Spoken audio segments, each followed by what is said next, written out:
I'm Tom Frank, and if you've ever read any geek post on any message board anywhere, you understand why we call this opinion piece. But let's face it, watching the ascension and evolution of cosplay over the years has really been both fascinating and wildly unpredictable. Well, it seems like just yesterday that cosplay at the San Diego Comic-Con began and ended with the overweight guy who'd have a different Transformers costume made out of corrugated cardboard each year. At the time, the overwhelming majority of people going to Comic-Cons were male. Now, with 40% of Comic-Con attendees being female and oceans of women cosplaying, that really seems like a distant, fading memory. How did we get here? I do have a theory, and my take might be different than others. The real game changer was booth babes, hired actresses dressing up to sell merchandise.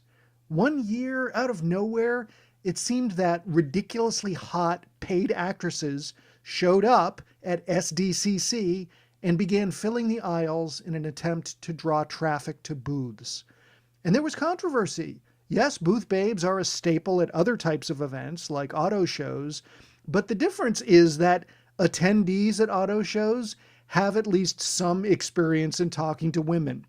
At Comic-Cons, there had been increasing outrage that they were becoming more and more about movies and TV than comic books, but now, suddenly, it felt like they were just about cleavage. Despite the arguments, the presence of booth babes resulted in the convention floor not being just men. And this contributed to women who were not booth babes feeling less weirded out and coming. And come they did, in droves and in costume. But the thing is, the first wave of women who showed up at Comic-Cons because of booth babes looked just like booth babes, just as beautiful and sexy. You couldn't tell the difference. They were virtually indistinguishable. It was like some weird Invasion of the Booby Snatchers thing. For group photo shots, there were phalanxes of women cosplaying as Slave Leia, each one rocking the metal bikini. And true to proportion Power Girls were everywhere. For male geeks, this would seem to have been an embarrassment of riches. But let's face it, it was just weird. You might think that we want as many hot women wearing as little as possible around, but we don't. You'd be wandering the aisles, stop and say, oh, look at that woman cosplaying as Nancy Callahan from Sin City. She looks just like her with the exception that she has a smaller waist and bigger boobs than Jessica Alba. Okay, now let me get back to trying to find this year's convention exclusive of the Funko Gamma Glow Hulk bobblehead. Except you couldn't. You see, us old school male geeks, we got into all things nerd by and large because we have no social skills. And Comic-Cons used to be a place where all our failings and all of our shortcomings wouldn't smack us in the face. That was gone.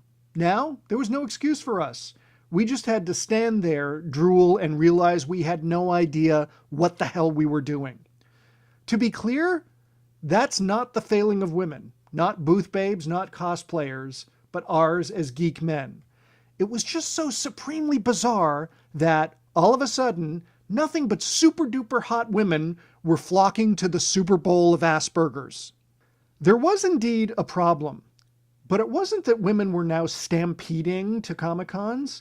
Comic-Cons should be inclusive, not exclusive. The trend simply didn't go far enough. Yes, females should be welcomed, but all females. The women coming to cosplay at Comic-Cons were overwhelmingly ectomorphs. And no, that isn't a Ghostbusters thing, nor is it an X-Men thing. Luckily, things did change. Slowly and surely, female cosplay seemed to get a little more welcoming. While I may hate Suicide Squad the movie, Harley Quinn's costume, which everyone had to know was going to be in heavy cosplay rotation, was pure genius. Yes, it had fishnets, but it also had shorts, a jacket, and, just in case anyone got fresh, a baseball bat. She was sexy, but also Daddy's little, slightly more modest monster. And then there was Rey. She was beautiful, she was a badass, and her costume was not about sexuality. Moreover, it was different body types friendly. And I really do enjoy seeing way more Rey cosplay than Slave Leia cosplay. Of course, sexy women are and should be at Comic-Cons. I am not immune to their allure and respect their right to show it off. Of course, male geeks should own up and address any and all social issues that are prohibiting them from finding happiness. And by that, I mean happiness outside of that earned when completing a run of Frank Miller's Daredevil, including the ones in which he was just the artist.